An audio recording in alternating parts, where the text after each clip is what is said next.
Certo. Estão conseguindo me ouvir, ver a tela? Tá aparecendo aí que tá gravando para vocês? Ok. Fechar aqui o bagulhinho. Certo. Então tá, galera. Olha só. Na aula passada eu não estava presente, né? Tava só a professora Eduarda. Tive que resolver umas treta. E vamos dar uma recapitulada, né, no que rolou na aula passada, né? Na aula passada vocês começaram a ver a parte do café com leite, né? A parte aqui da República da Espada, vocês viram na aula antepassada, né? Aquela República dos Militares, do Marechal Deodoro, do Floriano, toda essa treta. Aqui eu esqueci de colocar um meme, mas eu coloquei depois, mas agora não tem graça, porque já passou a aula. Na aula passada, vocês viram então a política do café com leite, né? Essa alternância de poder entre São Paulo e Minas Gerais, que tem esse nome café com leite justamente porque uma produzia café, outra produzia leite, eram os maiores produtos dessas duas localidades. As fraudes no sistema eleitoral, que a gente viu também na aula passada, uma retrasada, não existia justiça eleitoral, né? Não existia TRE, TSE. A política dos governadores, que era uma política de favores entre as diversas esferas do poder. Coronelismo, na figura do coronel, é que coronel não é exatamente militar, não é uma pessoa do exército, mas uma pessoa de prestígio numa região mais interiorana, né, que vai ter esse nome de coronel, e ele vai utilizar esse prestígio dele para fraudar, né, as eleições quase sempre. Por isso que a gente fala que na política do café com leite é uma política de cabresto, uma eleição de cabresto, quando tu não tem real poder sobre aquela pessoa que tu vai decidir. Mas tá, vamos começar aqui com economia. Antes de qualquer coisa, gente, perguntar para vocês o que vocês acharam do simulado, o que acharam das questões, foram bem, foram mal? Falem um pouco, para a gente não precisar correr tanto. E dar boas-vindas, né, aos alunos novos que certamente estão aqui entre nós. Hoje entraram alguns. Alguém fala, gente, não me deixa aqui sozinho.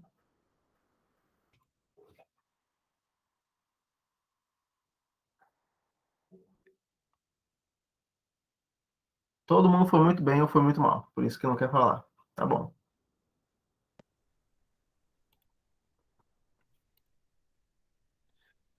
Mas então tá. Vamos tentar seguir aqui a matéria, porque a gente tem bastante coisa para falar. A gente vai ter um link bem legal no final da aula com a matéria da professora Raíssa.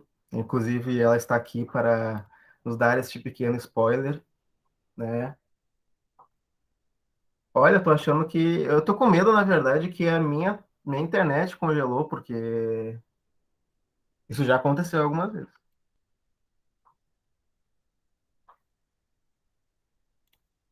Sim, congelou. Mas então tá, galera.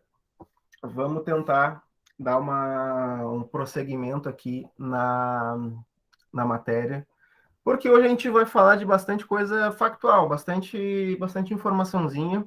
Então, se a gente para, a gente perde o pique.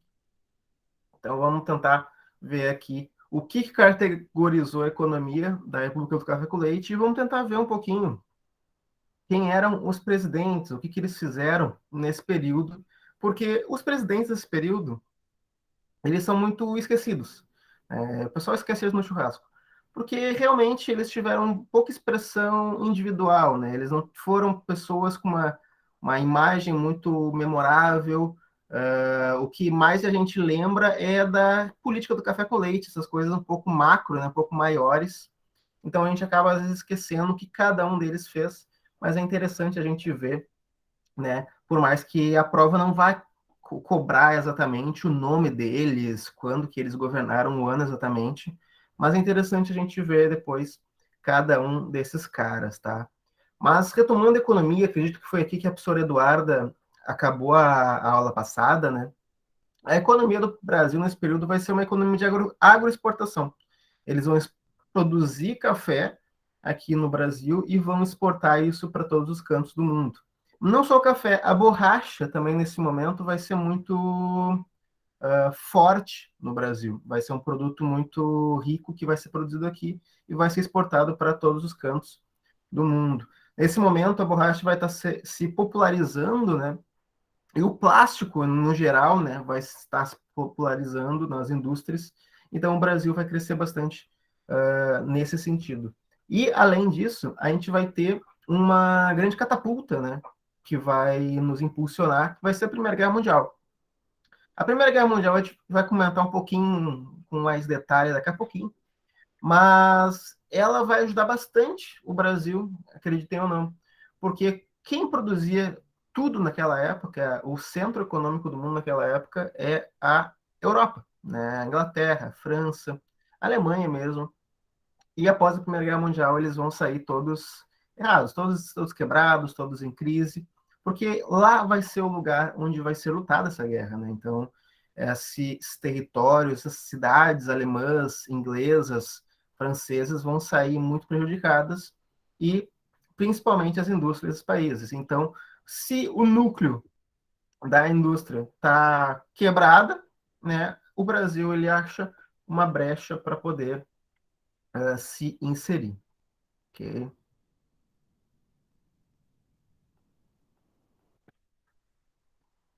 Gente, o nome dos presidentes não é algo que exatamente vocês vão ter que decorar, né? Como eu falei, os presidentes não são algo que cobre literalmente, assim, quem foi o cara que fez tal coisa, ou quando é que foi o governo de tal pessoa. Mas é interessante ver que teve vários presidentes aqui que hoje a gente encontra nas cidades, nas ruas, nos bairros, nos monumentos. Certamente todo mundo que estão vendo aqui na tela, ele já foi alguma rua que vocês passaram na vida, principalmente se vocês moram lá em Porto Alegre, tem grandes avenidas com esses nomes, etc. Então, essa galera, ela é lembrada pelo menos, né, no patrimônio público. Agora, vamos ver um pouquinho com calma quem foi cada um e o que essas pessoas fizeram de relevante, né? O que teve de relevante nos seus governos. Não vai ser tão demorado quanto parece, porque tem presidente que vai governar por poucos meses, não fez nada de muito importante, então a gente vai passar reto por alguns. Mas vamos que vamos. Só um minuto.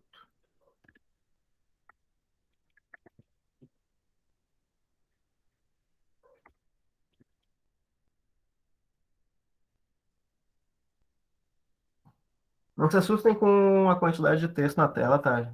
Porque isso aqui vai em dois toques. O primeiro presidente ali, o Prudente de Moraes, o que é interessante a gente lembrar dele é que ele é o primeiro presidente eleito pelo povo no Brasil, de toda a história brasileira. Isso não quer dizer que é uma eleição democrática, né? Porque não tem justiça eleitoral, não tem vistoria, então as eleições elas são abertamente fraudadas. Mas ele vai ser o primeiro cara que é civil, ele não é ligado aos militares, que vai se eleger com o voto do povo. Lembra que o Floriano e o Marechal Deodoro, lá antes, eles foram eleitos pelo Congresso, né? Eles não foram eleitos pelo povo. E o Prudente de Moraes vai ser o primeiro cara a ser eleito pelo povo. O Floriano, ele até tem um papel importante nessa eleição, porque os militares queriam eleger pelo Congresso um terceiro marechal, um terceiro militar. Existia essa possibilidade. Mas o Floriano bateu o pé que não, que a transição para o poder civil deveria ser feita, ele tinha essa opinião, e o Prudente de Moraes foi eleito. Não tem muita coisa relevante que possa cair na prova dele, a não ser o fato de que na gerência dele ocorreu a Guerra de Canudos, ou a Revolta de Canudos, pode aparecer com esses vários nomes, tá? E a Guerra de Canudos faz muito sentido acontecer aqui, porque, resumindo, de uma forma bem resumida, porque a gente vai ver a Guerra de Canudos mais daqui para frente, ele foi um movimento antirrepublicano, foi um movimento pró-monárquico, né? Então, o Antônio Conselheiro, que era o líder da Revolta de Canudos, ele era um cara extremamente religioso, e quando a República vem e separa a religião do governo, o Antônio Conselheiro vai ficar muito irritado com isso. Ele vai criticar o Estado laico. Para ele, a república é um negócio do capeta, um negócio do demônio, né? E tem que voltar à monarquia, que era um negócio bom, que a igreja era unida ao governo, a igreja era presente oficialmente na vida das pessoas, que não é o caso aqui da república, né? Um Estado laico, que a gente viu na Constituição de 91, nas aulas passadas, ok? Então faz muito sentido o Canudos acontecer logo no início da República, porque é um movimento que vai criticar justamente a existência dela. Tá? O segundo presidente dessa cambada vai ser o Campos Salles. O Campos Salles vai ser o cara que vai desenvolver essa política dos governadores que a professora Eduarda conversou com você na aula passada. Então, é aqui que aquela política dos governadores de favores vai se estabelecer de fato. Assim, agora que isso aqui vai ficar bem organizadinho do jeito que a professora Eduarda mostrou. Além disso, ele vai ser conhecido por um caso de funding loan. O que é isso? É uma série de empréstimos que o governo deu com a ajuda de credores, não sei se é credores a palavra, que empresta o dinheiro, mas ingleses, né? Por isso o nome funding loan, o nome em inglês, da língua inglesa. E isso foi com o objetivo de investir na economia, investir naqueles pequenos e médios produtores, empresários, ok? O terceiro cara foi um cara chamado Rodrigues Alves, e ele tem umas coisas muito interessantes para a gente falar. No governo dele vai acontecer a famosíssima revolta da vacina, que ficou ainda mais famosa nos últimos anos, né, por toda essa treta de vacina que a gente tem visto. Mas não se preocupem que quando a gente chegar nesse conteúdo, quando a gente chegar na revolta da vacina de verdade, a gente vai ver que tem algumas diferenças, né, da revolta da vacina do movimento anti-vacina de hoje. As pessoas às vezes comparam um com o outro de uma forma muito superficial, mas na verdade eles são movimentos bem diferentes. A crítica à vacinação é só ali o estopim, mas é um movimento muito mais complexo, muito com outros motivos ali por trás. Tem até uma musiquinha que eu vou trazer para vocês, que é bem divertida. Além da revolta da vacina, que foi uma revolta curta, foi bem rápida, o que caracteriza o Rodrigues Alves vai ser construções de grandes obras públicas. Né? E essas obras públicas quase sempre vão envolver também a demolição de obras anteriores, que é outro dos motivos pelos quais a revolta da vacina vai ocorrer. No governo do Rodrigues Alves também vai ter a compra do Acre. Compra do Acre, esse estado importantíssimo no nosso país. A última aquisição territorial do Brasil até os dias de hoje. E o Acre existe, pessoal, o Acre está lá, não é conspiração, ele existe, e foi comprado pelo Rodrigues Alves do governo boliviano. Okay? Boliviano, acho que é boliviano, agora não lembro se é da Bolívia ou do Peru. Mas, enfim, o Acre ele é comprado e agora esse território faz parte do território brasileiro. Certo, pessoal? Tranquilo? Vivos ainda?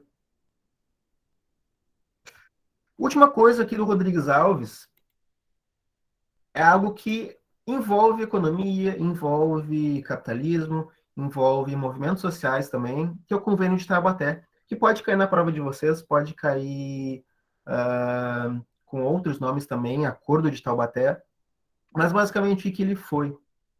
Num determinado ano, se não me engano era 1905, do governo do Rodrigues Alves, a gente teve uma produção absurda do café, uma produção recorde, mais do que era esperado. Né? Uma produção muito grande. E isso, por incrível que pareça, ameaçava os grandes produtores de café. Por que ameaçava? Produzir mais não é bom? Produzir mais não é algo que vai gerar lucro, que vai gerar prosperidade para essas pessoas?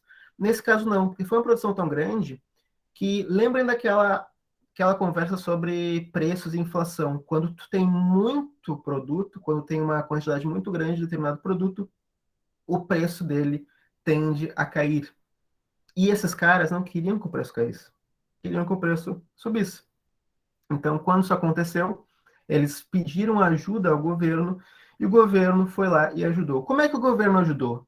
Queimando milhares de sacas de café. Que é algo que pode parecer contraditório, confuso para a gente, né? Por que eles vão queimar um produto que está bom, que está ali saudável para ser vendido, simplesmente para aumentar o preço daquelas sacas de café que já estavam em circulação?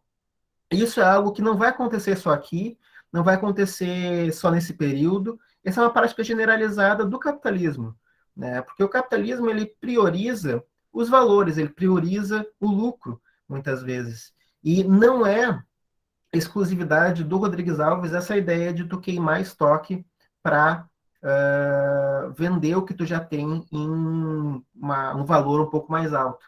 Inclusive, daí que vem a expressão queimar estoque, o queimar.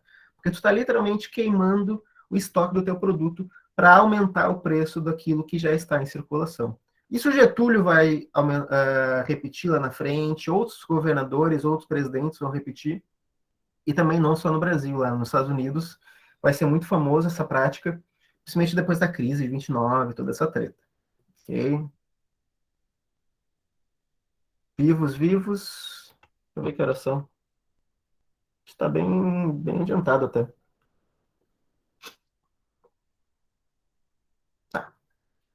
Seguindo agora, pessoal, o próximo presidente, Afonso Pena.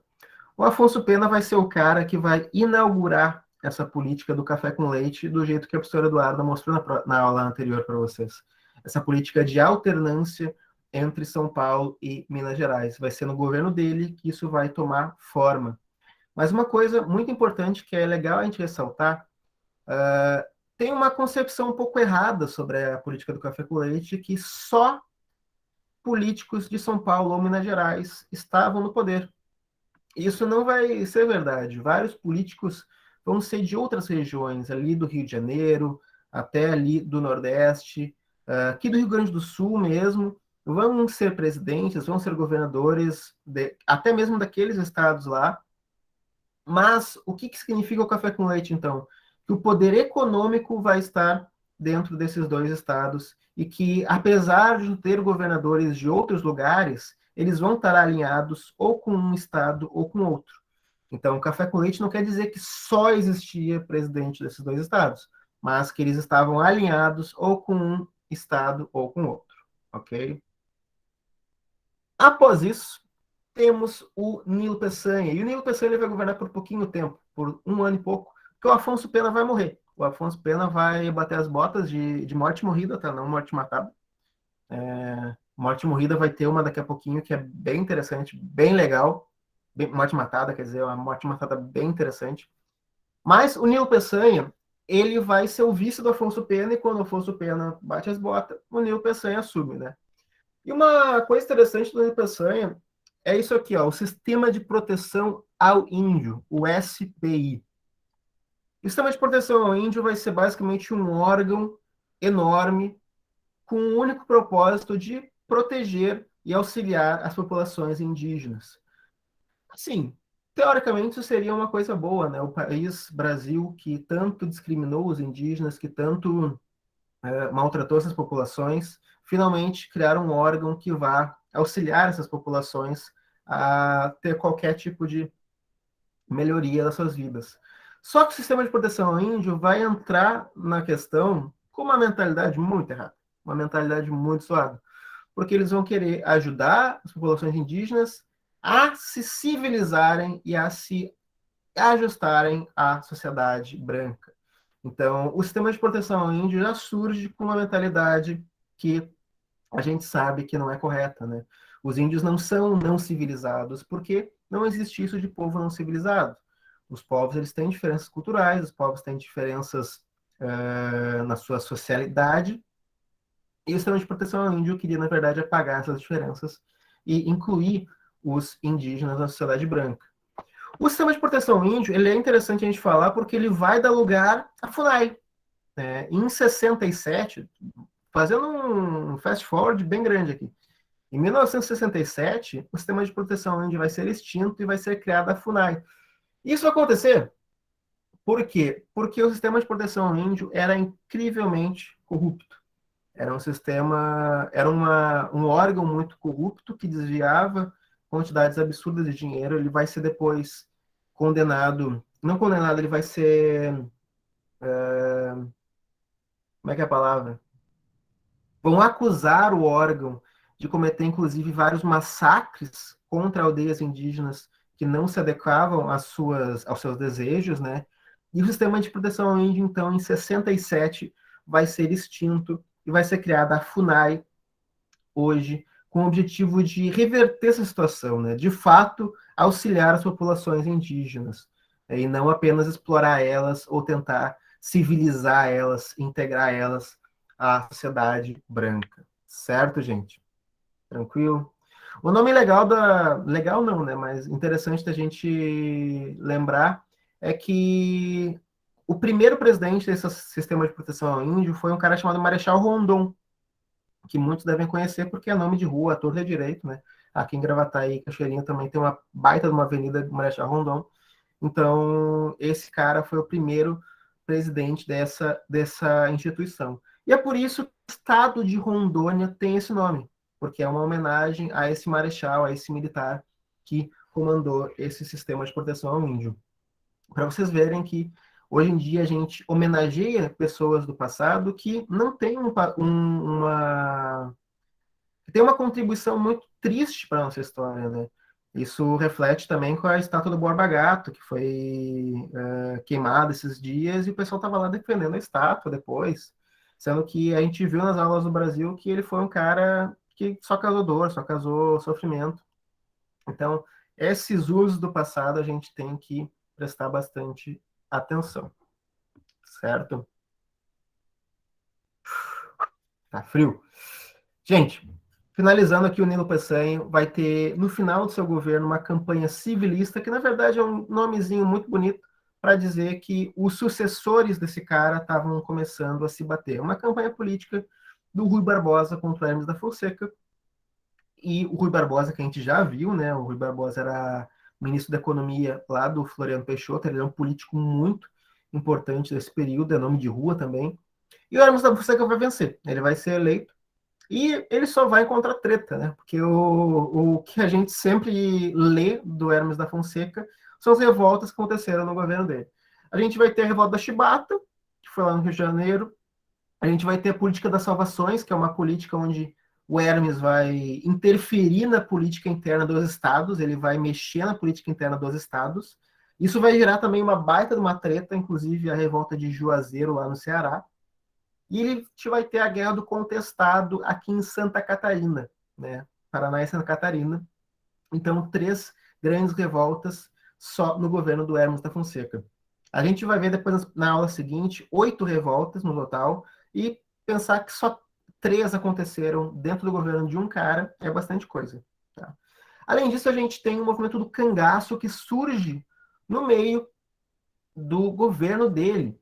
E o movimento cangaço ele é um movimento bem curioso, porque ele consistiu de vários bandos de pessoas de marginais da sociedade, né, os cangaceiros, que invadiam terras no Nordeste, que saqueavam, assaltavam, e para algumas pessoas isso se tornou um ideal de revolta ao sistema, mas para outras pessoas isso se tornou um exemplo de criminalidade, um exemplo de violência, que a gente tem que olhar também o porquê que essas pessoas estavam praticando violência, né? Por que, que elas estavam invadindo, por que, que elas estavam assaltando, por que, que elas não estavam contentes com o modo de vida que elas viviam lá no Nordeste, né? Então, a gente às vezes vê a criminalidade aumentando, mas a gente tem que ver também por que, que ela está aumentando, né? Quais são os sintomas? A criminalidade, ela é um sintoma de um problema social maior. Ela sempre é um sintoma de um problema social maior. E esse é o caso do cangaço. Certo, gente? Posso passar o slide? Vivos. Tomei o cafezinho de vocês. Eu tô...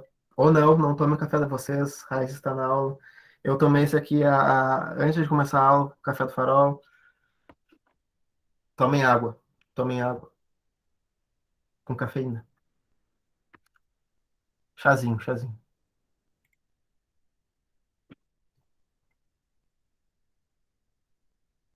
É, tem que esquentar.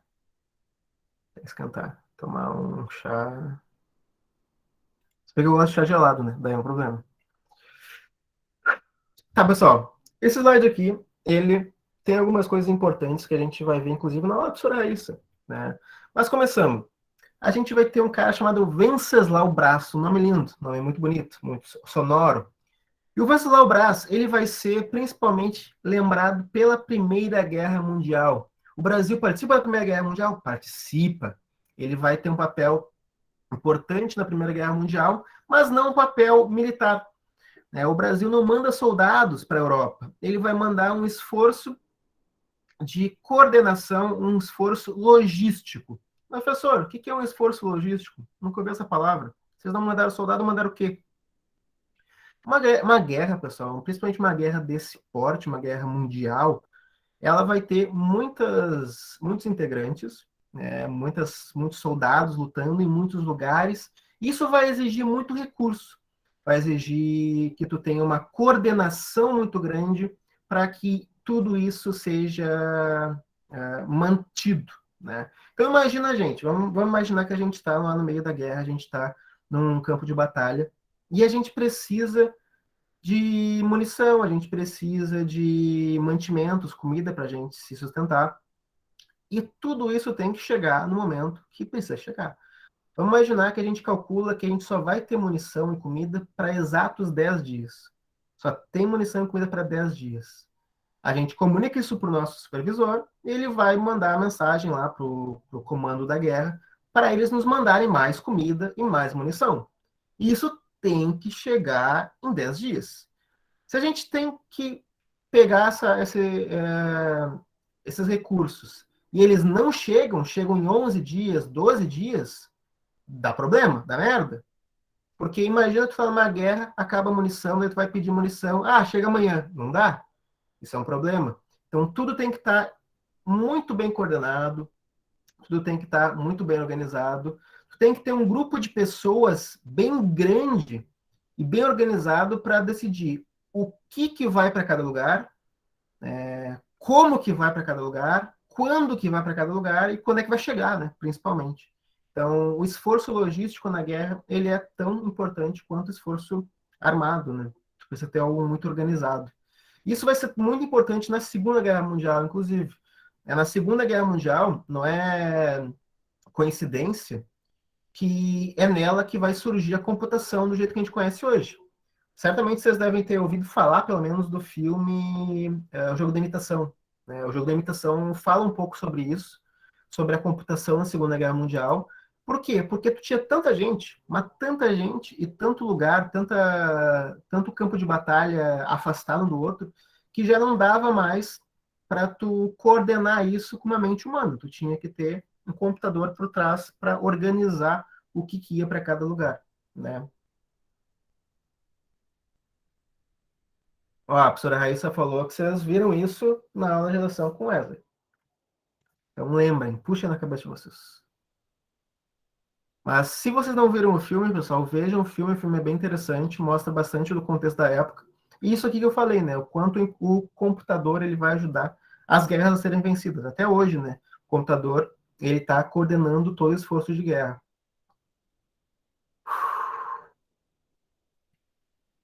Vou esperar um pouquinho. Então é isso, pessoal. O Brasil ele vai entrar na Primeira Guerra Mundial junto dos Estados Unidos. Ele vai esperar os Estados Unidos se meter na briga. Ele vai entrar, mas não com soldados, ele vai entrar com apoio de logística, né? E ele vai entrar, óbvio, do lado dos Estados Unidos, da França, da Inglaterra contra a Alemanha, certo? E o Brasil e os Estados Unidos, né, vão lucrar bastante com a guerra, porque em nenhum dos dois países vai ter batalha de verdade. Eles não vão ter nenhum prejuízo, só vão lucrar depois com a indústria que vai crescer. Além disso, esse cara aqui, o Venceslau Braz, ele vai lidar com o surgimento do movimento operário. Os socialistas, os anarquistas, os comunistas, eles vão crescer muito no governo do Venceslau Braz. E ele é um cara que não vai gostar muito dessa ideia. Ele não vai ser muito fã de movimentos operários, movimentos sociais. Ele tem uma frasezinha que movimento operário, movimento social, para ele é caso de polícia.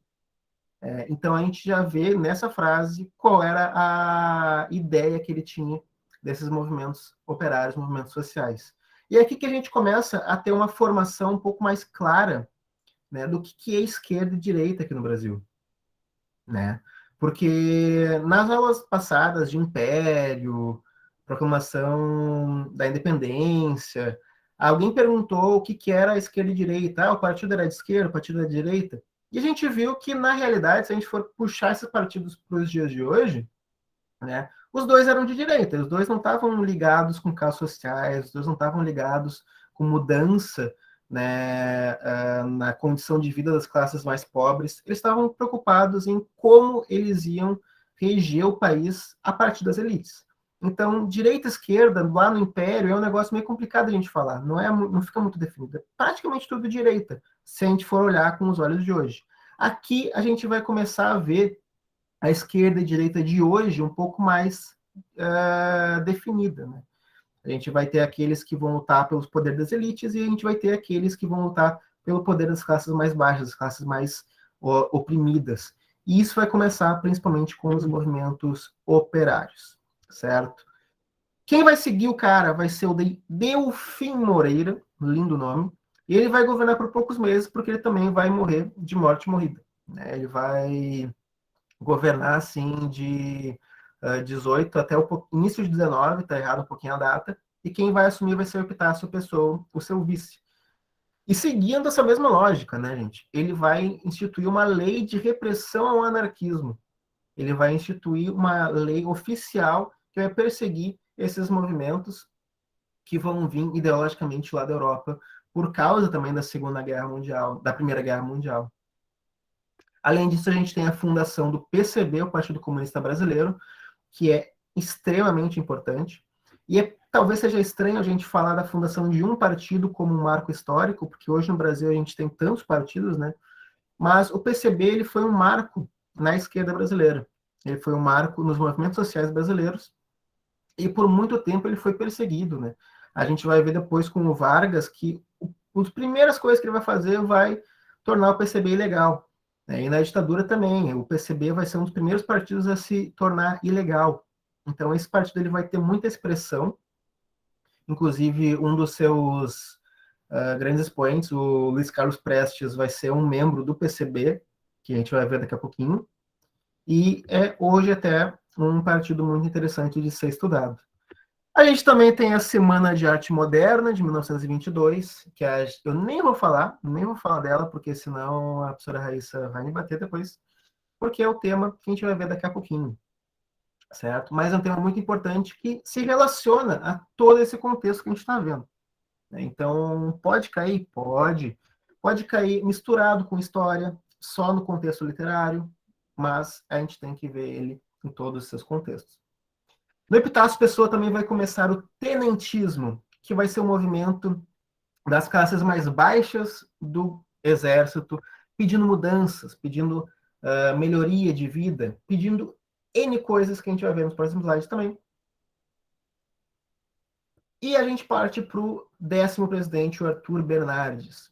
O Arthur Bernardes ele vai também ser uma continuidade do Epitácio Pessoa. Tu vai ter revoltas tenentistas no governo dele, que ele vai ter que lidar, e tu vai ter a Coluna Prestes, que vai ser uma das coisas mais famosas do movimento tenentista. Às vezes o pessoal acha que o movimento tenentista foi só Coluna Prestes, mas não, ele é um pouquinho maior. A Coluna Prestes está dentro do movimento. E é nomeado Coluna Prestes justamente porque ela é liderada por esse cara, o Luiz Carlos Prestes, né, que a gente vai ver daqui a pouquinho. O próximo presidente vai ser o Washington Luiz, um nome lindo, um nome bem brasileiro. E o Washington Luiz, ele vai ter uma filosofia muito específica. Né? Ele vai dizer que governar é abrir estrada. Então, no governo brasileiro, ele vai tentar investir o máximo em construir estrada, né? Construir rodovia, ligando os estados, ligando as partes do país, e é por isso que ele vai ser mais conhecido. Além disso, ele vai ser conhecido por ter uma crise na política do governo Leite. Agora, outros lugares do Brasil, outros partidos políticos do Brasil, que não são restritos a São Paulo e Minas Gerais, vão querer entrar nesse bolinho, né? Específico, o Rio Grande do Sul, com um carinha chamado Getúlio Vargas. E isso vai gerar uma crise dentro da economia ali do café com leite, e vai gerar aquilo que é spoiler das aulas seguintes, o golpe de 30. E é por isso que a gente coloca aqui o Júlio Prestes, porque o Júlio Prestes ele é eleito do 12º presidente, mas ele nem assume. Né? Então, teoricamente, teve 11 presidentes. O Júlio Prestes ele só vai ser eleito e não vai conseguir assumir. Okay? A Giovana colocou, Sor, não entendi o tenentismo. Beleza, então vamos pular aqui o slide, porque tem um slide de tenentismo. Aqui. Gente, o tenentismo ele vai ser um movimento político e militar brasileiro, tá? E quem é que vai tocar esse movimento? Vão ser soldados de baixa patente, quase sempre tenentes, né? Que vão se revoltar contra o governo, por isso o movimento tenentista. Esses soldados de baixa patente, eles não vão estar contentes com muita coisa. Eles vão pedir o fim do voto aberto, eles vão pedir o voto secreto, né, que a gente viu que era um grande problema, né, daquele momento, porque tu tem o voto aberto, tu tem um grande fraude, né, uma grande corrupção eleitoral. Eles vão defender a educação e a obrigatoriedade do ensino, que, olha, é algo, para a época, revolucionário.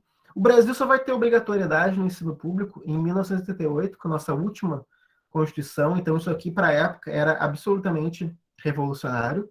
E eles vão pedir também várias mudanças na qualidade de vida, né? Eles vão estar totalmente descontentes com o jeito que o Brasil vai estar sendo regido. Toda essa política do café com leite, os estados mais ricos comandando o Brasil, os tenentes eles vão estar muito irritados com com essa lógica, né? Isso vai começar com a revolta dos 18 do Forte de Copacabana, em 1922. Basicamente, 18 tenentes no Forte de Copacabana vão se revoltar, vão se entrincheirar lá no Forte de Copacabana e eles vão ser reprimidos, né? Eles vão ser mortos pelo governo e isso vai ser o estopim de todo esse movimento. Não sei se ficou muito claro, Giovana. Eles foram condenados à morte ou eles morreram mesmo ali no ato? Eles morreram nesse ato mesmo, se eu não me engano. Pelo que eu tenho aqui, eles morreram no ato. Porque foi uma revolta, né? Uma insurreição. Então, o governo brasileiro ele agiu de forma a reprimir esse movimento, né? Mas seguindo aqui, gente, Coluna Prestes, Luiz Carlos Prestes. Antes de a gente falar desse slide, vamos tentar entender qual era a ideologia do movimento tenentista. O movimento tenentista era um movimento de esquerda? Era um movimento de direita? Muitas pessoas dentro do movimento tenentista eram de esquerda, né? O Luiz Carlos Prestes, um dos líderes do movimento, ele vai ser um dos fundadores do PCB, do Partido Comunista Brasileiro. Então, a gente tem uma influência de esquerda, comunista, socialista, muito forte dentro do movimento tenentista. Mas isso não quer dizer que não vão ter outras ideologias. A gente vai ter gente de centro, a gente vai ter gente de direita, gente mais conservadora, vai ser um movimento bem heterogêneo, certo? Mas o que é a Coluna Prestes? A Coluna Prestes vai ser um grupo de homens armados, 1.500 homens, para ser mais exato, que vão pegar suas armas e vão começar a marchar pelo Brasil, tentando puxar mais adeptos ao seu movimento. Então, a Coluna Prestes ela vai pegar em torno de 1.500 homens, né, soldados de baixa patente, e eles vão andar 25 mil quilômetros pelo Brasil. Aqui tem um mapinha deles, ó. A gente vai ter mais algumas colunas, a gente tem uma coluna gaúcha e uma coluna paulista que eventualmente vão se unir à coluna Prestes para deixar ela mais numerosa, mas via de regra é em torno de 1.500 homens. Eles entraram em combate com o exército brasileiro em vários momentos, mas eles preferiam sempre viajar pelas regiões mais afastadas dos centros urbanos, né? Eles viajavam mais pelas regiões interioranas justamente para evitar esse confronto, que eventualmente acontecia, né? Eles entravam em confronto e sempre conseguiam vencer e continuar a sua marcha. O movimento tenentista ele vai ser muito importante lá no golpe de 30. Eles vão ter uma participação muito forte lá no golpe de 30 para depor o Luiz Prestes, o Júlio Prestes, desculpa. Então, eles vão se aliar momentaneamente ao Getúlio Vargas. E depois eles vão vão rachar com o Getúlio Vargas. O Luiz Carlos Prestes vai ser um grande crítico do Getúlio, né? E eles vão ter várias disputas políticas entre eles, que a gente vai ver com mais detalhe lá na aula do Getúlio, certo? Detalhe, não confundam Júlio Prestes com Luiz Carlos Prestes. Eles têm algo a ver? Não. Não tem nada a ver, é só o sobrenome. O Júlio Prestes é o último presidente desse período, que não vai nem assumir, e o Luiz Carlos Prestes é esse cara aqui que vai comandar a coluna Prestes. Isso aqui é muito confundido pelos alunos, porque o pessoal acha que o presidente tinha alguma relação com essa coluna Prestes, mas não, gente, são coisas diferentes, certo? Tranquilinho? Vivos? Ok. Só voltar aqui rapidinho. Pessoal, último slide. Vamos tentar fechar isso aqui para já dar espaço para a Raíssa, né? Tentar acabar um pouquinho mais cedo a aula hoje, quem sabe. Vamos falar um pouquinho mais de detalhe dos movimentos operários.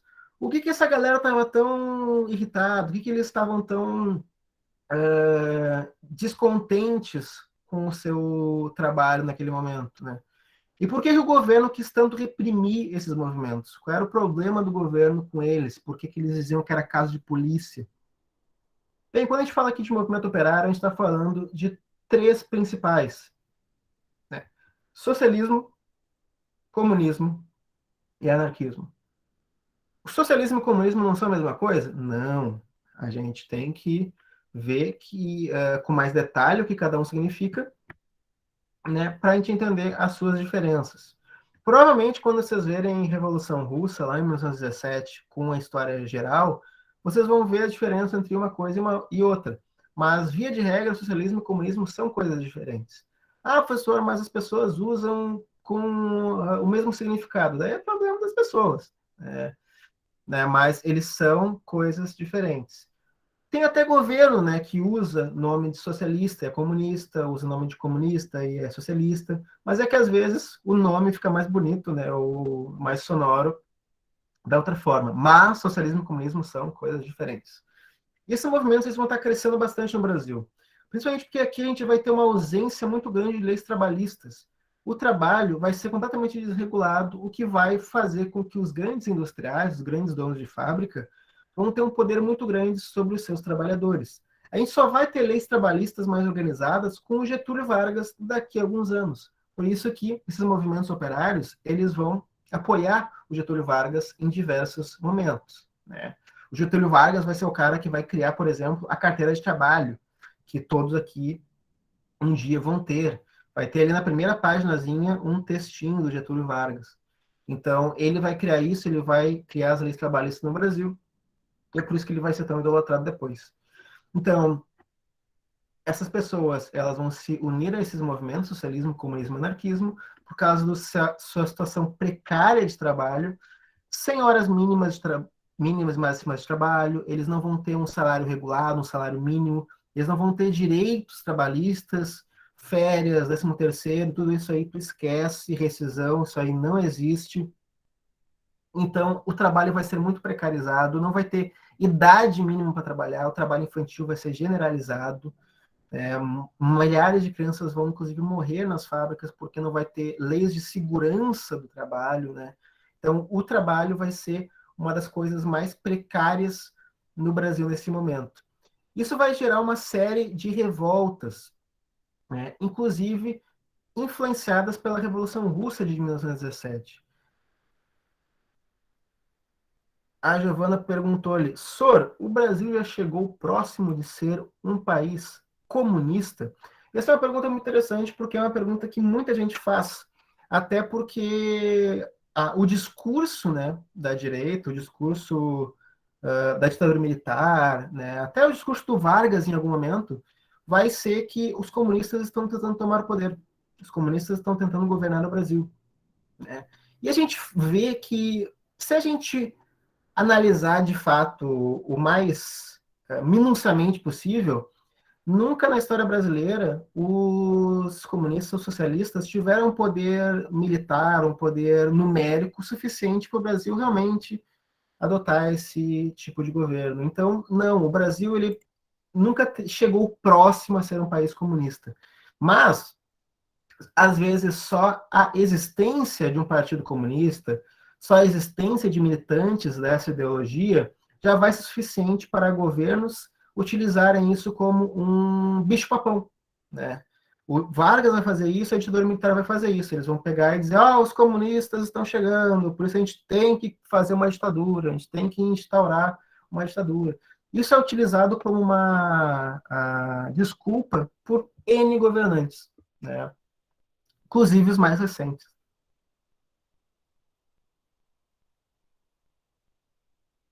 O Vinícius perguntou se Cuba é um país comunista. E sim, Cuba é. Cuba conseguiu chegar a esse patamar. A gente vai ter uma revolução cubana em 1959, que aí sim, eles vão tomar o poder do país e transformar esse país num governo comunista, num governo socialista, desculpem. Depois eu vou explicar qual é a diferença entre os dois. Mas sim, Cuba é um dos países, os últimos países que tem um governo de fato comunista no mundo. Mas o Brasil não, o Brasil nunca chegou perto de algo acontecer de verdade. A gente teve movimentos comunistas ou de esquerda no geral que tentaram chegar a esse objetivo, mas eles nunca tiveram o poder militar ou numérico para isso realmente acontecer. A Giovana perguntou ali, então a ditadura foi imposta porque eles estavam com medo que os comunistas chegassem no poder?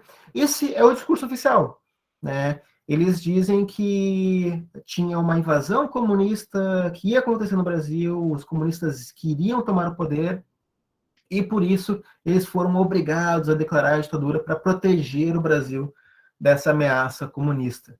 Mas a gente vê que o governo na época, o do João Goulart, ele não era nem perto do comunismo, ele era um cara ali de centro-esquerda, né? Se a gente for colocar para os termos de hoje, ele não estava nem perto assim de transformar o Brasil num país comunista, né?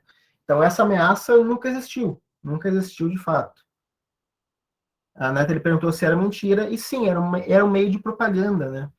E, de fato,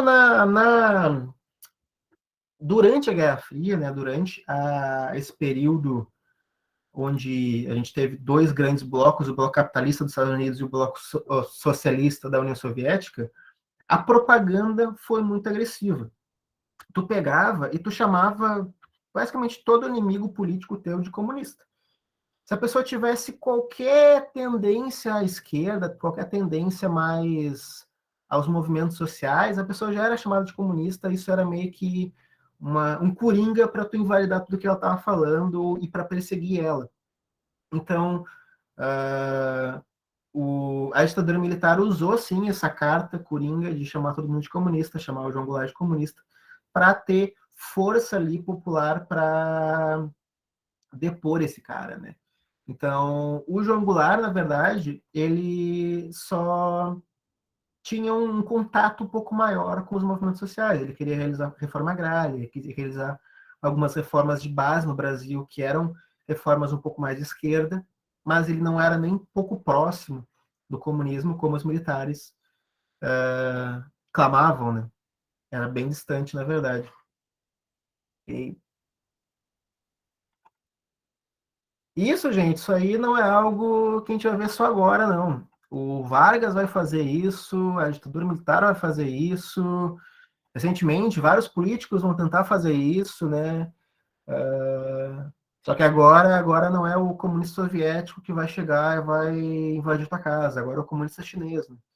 Então, a gente vê uma pequena mudança, né, nos eixos do bicho-papão. Agora o bicho-papão não é mais o russo, agora o bicho-papão é a China.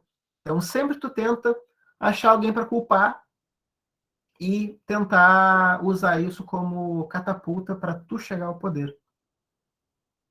O Vinícius falou sobre fake news e realmente, hoje em dia a gente está num período onde a fake news está muito grande porque é muito fácil tu criar uma notícia falsa, né? É muito fácil tu disseminar uma informação falsa. cria ali algo que pode parecer muito verdadeiro, muito factível, e se tu compartilha para alguém, a pessoa vai acreditar. Então é muito fácil, muitas vezes até em grupos que a gente está, a gente encontra fake news, que não são difíceis tu como é que é? Desmascarar, né? Mas o pessoal às vezes não tem o tempo ou a disposição de procurar 5 minutos. A Giovana perguntou, Sor, qual seria o problema de ter um presidente comunista para as pessoas? O comunismo, no geral, né, ele é muito demonizado justamente porque ele vai contra o interesse das elites. Se tu é um grande empresário, um grande proprietário de terras, tu está concentrando aquilo ali nas tuas mãos, tu está pegando aquilo ali e não distribuindo para os teus funcionários, está cada vez mais concentrando tanto força de trabalho quanto o maquinário, o poder, o dinheiro mesmo, né, grana mesmo na tua mão. E o comunismo ele prega a extinção disso. O comunismo prega uma divisão mais justa entre as pessoas, né, entre os funcionários de uma empresa, os funcionários de uma determinada área, e isso vai diretamente contra ao que essas elites creem. Então é por isso que a galera odeia o comunismo, porque eles não querem perder os seus privilégios. Rico ficar mais rico e pobre ficar mais pobre. Exatamente o que o Vinícius falou. Certo? Mas tá, pessoal, só para finalizar, tá? Questão dos movimentos operários. Vai ser aqui, né, no início aqui do século XX, que isso vai explodir no Brasil. Socialismo, comunismo, anarquismo, que já vão ser ideologias mais difundidas lá na Europa, né? Pega o Marx, por exemplo, o Bakunin, eles vão ser caras ali do meio dos 1800, eles vão escrever os seus livros no meio dos 1800. Isso vai demorar um pouquinho para chegar aqui, mas é nesse momento que vai chegar, e vai chegar com força.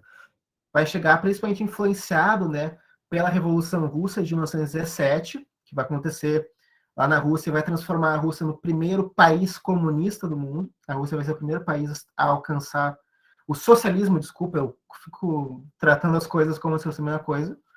O socialismo, pessoal, é o meio pelo qual o comunismo seria alcançado. Teoricamente, a gente nunca teve país comunista, porque o comunismo seria o estágio final, onde tudo seria mais perfeitinho, mais organizado, e até agora a gente só teve países socialistas, tá? Por isso que a gente tem que fazer essa distinção. Mas a Rússia, ele é o primeiro país a se tornar comunista, e isso vai gerar uma série de greves, né, no ano de 1917, em São Paulo, em Porto Alegre também, e vão tocar fogo aqui nos movimentos sociais, movimentos operários. Certo, gente?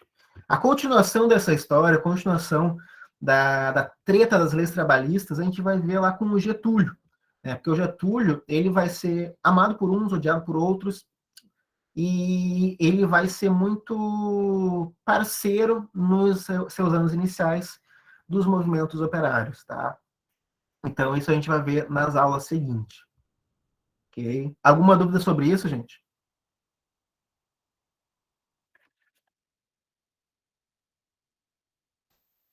Se ninguém falou, é porque não. Tá. Enfim, a gente teve isso, movimento tenentista, movimento operário, e a gente tem um movimento artístico também, que vai ser caracterizado pela Semana de Arte Moderna de 1922 e vai ser realizada lá em São Paulo. Trouxe aqui essa arte, um panfleto da Semana de Arte Moderna, de Cavalcante, que a gente vai ver com um pouquinho mais de detalhe agora na aula da professora Raíssa. Professora Raíssa, é tudo seu. Olá, pessoal. Como é que estamos? Nessa noite gelada. Uma merda. Eu paro Tá de me ouvindo gravar e direitinho? gravo de novo? Ou... Eu vou entrar com o perfil do Farol, mas se tu quiser gravar, eu aceito também. Tá, eu vou parar para ter os arquivos cortados. Separados. Tá. Tô só tentando entrar na sala. Mas é aquela coisa, né, gente? Meu computador, ele não funciona. Ele